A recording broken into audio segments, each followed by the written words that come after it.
Jewellers first ever factory outlet లో నక్షి Mela October 25 నుంచి 2 November వరకు ఎలాంటి నక్షి ఆర్నమెంట్స్ పైన ఫ్లాట్ 9.99% VA మాత్రమే. ఈ ఆఫర్ అన్ని బ్రాంచెస్ కి వర్తిస్తుంది.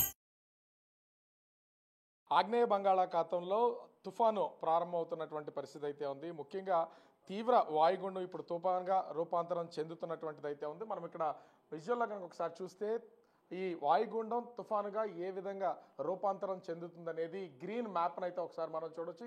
ఈ గ్రీన్ మ్యాప్కు అనుగుణంగానే మొత్తం అంతా అంటే ఇక్కడ స్టార్ట్ అయినటువంటి తుఫాను తీవ్రత ఇంచుమించుగా ఆంధ్రప్రదేశ్ ఉత్తర దక్షిణ కోస్తాల్లోని పలు జిల్లాల మొత్తాన్ని కూడా ముప్పు ఏర్పడేలాగా ఉంది. ఏపీకి తుఫాను ముప్పు అనేది ఈ వర్షాకాల సీజన్లో పొంచి ఉందని చెప్పొచ్చు. కానీ ఈరోజు డేట్ 26వ తారీఖు మాత్రం చెదురుమదురుగా కొంచెం హెవీ రైన్స్ కొన్ని జిల్లాల్లో పడే అవకాశం ఉంది. కాబట్టి ఈరోజు చాలా చోట్ల ఎండలు ఉన్నటువంటి పరిస్థితి కనిపిస్తుంది. కానీ రేపటి నుంచి 27వ తేదీ నుంచి కనిపిస్తున్నటువంటి ఆరెంజ్, రెడ్, ఎల్లో ఈ 3 కలర్స్ని కనుక చూస్తే ఇది అసలు తీవ్రమైనటువంటి వర్షపాతం నమోదయ్యే అవకాశం ఇంచుమించుగా 20 సెంటీమీటర్ల పైనుంచి వర్షపాతం నమోదయ్యే లెక్కలైతే చూపిస్తుంది.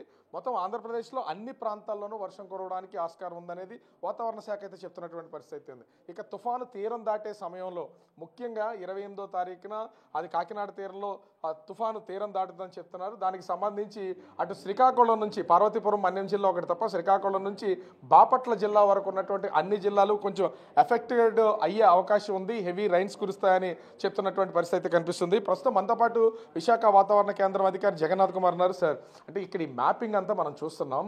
అసలు ఇంత అంటే ఎక్స్ట్రీమ్లీ హెవీ రైన్స్ అంటే ఎంత, అంటే 20 సెంటీమీటర్ల కంటే ఇంకా ఎక్కువ వర్షపాతం నమోదయ్యే అవకాశం ఉందా? అంటే కొన్ని ప్రాంతాల్లోనే జిల్లా వ్యాప్తంగా కురిసే అవకాశం కనిపిస్తుంది. జిల్లా వ్యాప్తంగా కాదు, తీర ప్రాంతంలో కొంచెం దగ్గర ప్రాంతాలు తుఫాను తాకే ప్రాంతంలో మొదట అత్యధిక వర్షపాతం పడే అవకాశం ఉంటుంది. తుఫాను కొంచెం దూరంలో ఉండేటప్పుడు వర్షం పెరుగుతుంది. As it comes nearer wind speed పెరుగుతుంది. ఇంకా దగ్గరికి వచ్చేసరికి తీర ప్రాంతాన్ని తాకే ప్రాంతానికి దగ్గరలో ఉప్పెన కూడా ఉండే అవకాశం ఉంటుంది. ఇది ఆర్డర్. ఫస్ట్ రెయిన్ఫాలు, తర్వాత విండ్, తర్వాత స్టార్మ్స్. ఇవి వచ్చే క్రమం మామూలుగా అయితే. ఇప్పుడున్న పరిస్థితుల్లో రాష్ట్రంలో ప్రజెంట్ ఉన్న తీవ్ర వాయుగుండం రేపటికి సైక్లోన్గా పరిణమించే అవకాశం ఉంది. ఈరోజు ప్రస్తుతానికి అది విశాఖపట్నానికి 830 కిలోమీటర్ల దక్షిణ ఆగ్నేయ దిశలోను, కాకినాడకు 830 కిలోమీటర్ల ఆగ్నేయ దిశలోను కొనసాగుతుంది. ఇది రాబోయే 24 గంటల్లో పశ్చిమ వాయువ్య దిశలో పయనించి, మీరు ఇక్కడ చూసినట్లుగా పశ్చిమ వాయువ్య దిశలో పయనించి రేపటికి ఈ 24 గంటల్లో తుఫానుగా పరిణమించే అవకాశం ఉంది. అది నైరుతి బంగాళాఖాతం, దానికి ఆనుకుని ఉన్న పశ్చిమ మధ్య బంగాళాఖాతంలో కనిపించే అవకాశం ఉంది. 28వ తేదీ నాటికి తీవ్ర తుఫానుగాను, 28వ తేదీ సాయంత్రం రాత్రి మధ్య ప్రాంతంలో ఆంధ్ర కోస్తా తీరం వెంబడి ఉన్న కళింగపట్నం, మచిలీపట్నం మధ్య అనగా ఇంచుమించు కాకినాడకు సమీపంలో తీవ్ర తుఫానుగానే తీరాన్ని తాకే అవకాశం ఉంది. తుఫాను తీరాన్ని తాకే సమయంలో గాలుల యొక్క వేగం 90 నుంచి 100, అతి గరిష్టంగా 110 కిలోమీటర్ల వేగం వీచే అవకాశం ఉంది. ఇక తీరాన్ని తాకే ప్రాంతానికి సమీపంలో ఉన్న ఈ రేవుల దగ్గరలో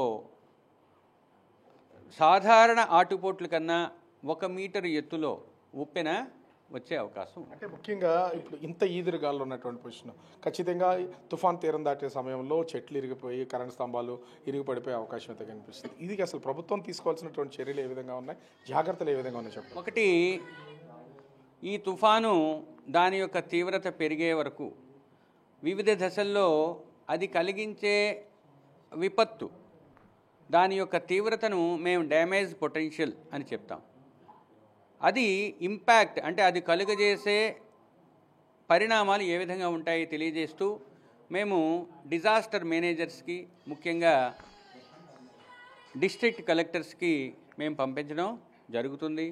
వాళ్ళు ఈ పర్టికులర్ విండ్ స్పీడ్తో జరిగే డ్యామేజెస్ని మేము అసెస్ చేసి చెప్తూ ఉండడం వలన దానికి తగిన చర్యలు తీసుకుంటారని ఆశిస్తాం. అంటే వర్షం అంటే ఎన్ని సెంటీమీటర్లు గరిష్టంగా కురిసే అవకాశం కనిపిస్తుంది? అంటే ఇంత ఎక్స్ట్రీమ్లీ హెవీ రైన్స్ అనేది ఇప్పటి వరకు ఈ సీజన్లో ఎప్పుడు అనౌన్స్ చేసినటువంటి పరిస్థితి అయితే లేదు. ఎంత కురిసే అవకాశం ఉంది? ఏ జిల్లాలో ఎక్కువ ప్రభావం ఉంటుంది ఈ సీజన్లో? ఈ సంవత్సరం ఈ సీజన్లో మీరు చెప్తున్నారేమో, మామూలుగా అయితే నైరుతిలో కాకుండా ఈశాన్య ఋతుపవనాలు ఈ సైక్లోన్ టైంలో ఎక్స్ట్రీమ్లీ హెవీ రెయిన్ ఫాల్స్ వచ్చే అవకాశం ఉంటుంది. ఇప్పుడున్నది it is the first cyclone of the season.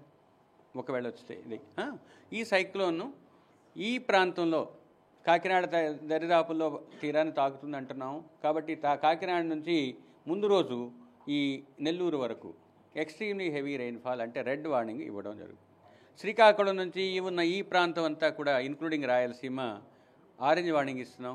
Extreme west Rayalaseema ఉన్న 3 జిల్లాలైన కర్నూలు, అనంతపూర్, సత్యసాయిలో ఎల్లో వార్నింగ్ ఇస్తున్నాం. అంటే పోర్టులకు సంబంధించి అసలు ఏంటి, ఏ ప్రమాద హెచ్చరిక ఉంది, దీని ద్వారా అసలు ఆ సిగ్నల్స్ ఏం చెప్పబోతున్నాయి? ఇప్పుడు ప్రస్తుతానికి తీరానికి 830 కిలోమీటర్ల దూరంలో తీవ్ర వాయుగుండంగా కొనసాగుతుంది. కాబట్టి వాయుగుండం తీవ్ర వాయుగుండంగా ఉన్నట్టయితే దాన్ని డిస్టెంట్ కాషనరీ సిగ్నల్ నెంబర్ 1 ఇస్తాము. ఇప్పుడున్న పరిస్థితుల్లో 500 కిలోమీటర్ల కన్నా ఎక్కువ ఉంది కాబట్టి దాని యొక్క ప్రభావం ఇంకా తీరం మీద ఉండదు. కానీ డిస్టెంట్ కాషనరీ సిగ్నల్ నెంబర్ దూరంలో సుదూరంలో ఒక సైక్లోన్ లేదా వాయుగుండం ఉంది అని చెప్పడానికి ఇచ్చేవి డిస్టెంట్ సిగ్నల్. రైతులకు ఏమైనా సూచనలు చేసే అవకాశం ఉన్నాయి కదా. మాకున్న ప్రత్యేక విభాగం ద్వారా వారం రోజులు రైతులకి ఇచ్చే సూచనలన్నీ పంపించడం జరిగింది. రైతులకు ముఖ్యంగా ఇప్పుడు ఉన్న స్టాండింగ్ క్రాప్స్ని కాపాడుకోవాలి. గాళ్ళు కూడా పెరిగే అవకాశం ఉంది. తీవ్రమైన వర్షాలు పడే ఎక్స్ట్రీమ్లీ హెవీ కానీ హెవీ రెయిన్ఫాల్స్ కానీ తీరం అంతా కూడా 27, 28, 29 రోజు కూడా కనిపిస్తున్నాయి. కాబట్టి ఈ 3 రోజులు తీసుకోవాల్సిన జాగ్రత్తలన్నీ తీసుకోమని వ్యవసాయ విభాగానికి చెప్పడం జరిగింది. వ్యవసాయదారులకు ప్రత్యేకంగా మాకున్న సోషల్ మీడియా గ్రూప్స్ ద్వారా వాళ్ళకి తెలియజేయడం జరిగింది. ఓవరాల్గా చూస్తే ఈ తుఫాన్ ప్రభావానికి సంబంధించి ప్రస్తుతం వాయుగుండం కొనసాగుతుంది. ఈరోజు వర్ష ప్రభావం లేకపోయినా రేపు ఎల్లుండ అటు రేపు కాకినాడ నుంచి పొట్టి శ్రీరాములు జిల్లా వరకు, నెల్లూరు జిల్లా వరకు, అదేవిధంగా ఎల్లుండ అటు శ్రీకాకుళం నుంచి ఒక పార్వతీపురం మన్యం జిల్లా తప్ప మిగిలినటువంటి బాపట్ల జిల్లా వరకు కంటిన్యూగా హెవీ రైన్స్ నమోదయ్యే అవకాశం అయితే ఇక్కడ స్పష్టంగా కనిపిస్తుంది. ప్రభుత్వం ఇప్పటికే హెచ్చరికలు జారీ చేసినటువంటి నేపథ్యంలో వాళ్ళు పలు జాగ్రత్తలు అయితే తీసుకుంటున్నారు. రైతులు కూడా కొన్ని జాగ్రత్తలు తీసుకోవాల్సినటువంటి పరిస్థితి అయితే ఉంది. భారీ వర్షాలకు తోడు దాదాపుగా 90 నుంచి 110 కిలోమీటర్ల వేగంతో ఈదురుగాలు వీచే అవకాశం ఉన్నటువంటి నేపథ్యంలో పలు జాగ్రత్తలు తీసుకోవాలని విశాఖ తుఫాన్ల హెచ్చరికల కేంద్రం అధికారులు అయితే చెప్తున్నటువంటి పరిస్థితి కనిపిస్తూ ఉంది. కెమెరామెన్ చేత రాజు, బిగ్ టీవీ, విశాఖపట్నం.